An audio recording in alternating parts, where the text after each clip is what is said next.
Of listing your product on eBay? I mean, take good pictures, which you already Mhm. have. Mhm. Okay, that's a do. Um, do make sure you fill out all of the item information that you can.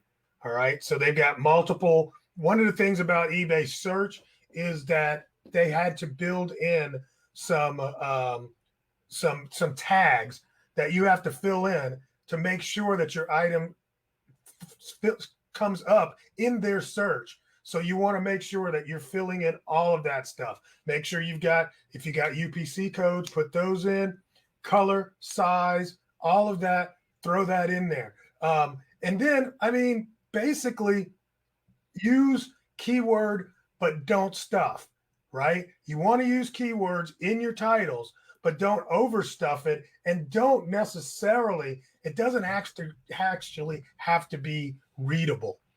And that's kind of different. I think in Amazon, you need it to be readable. If you see it at the end with a bunch of keywords on the end, it feels kind of funny. But Mhm. on eBay, that's kind of normal. There's always been this extra stuff at the end of a title that gives it greater boost in search. So you do all those things. Look at the previous sales history. That's one thing that is really great, is that you can do a lot of search on eBay on what products are selling for, how often the frequency of sales are, and really do deep research on your competition.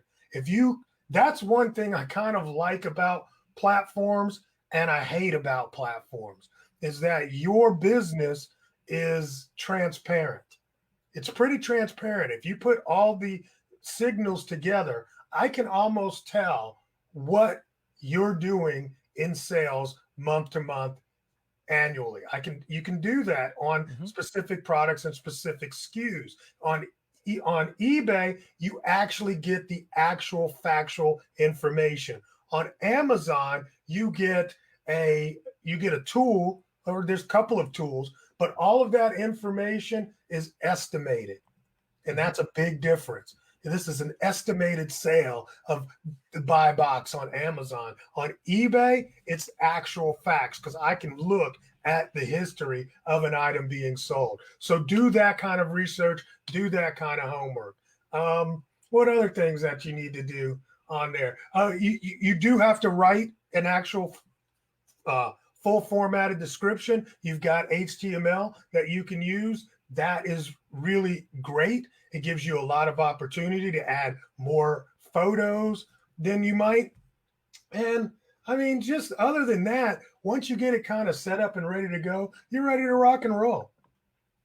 Right.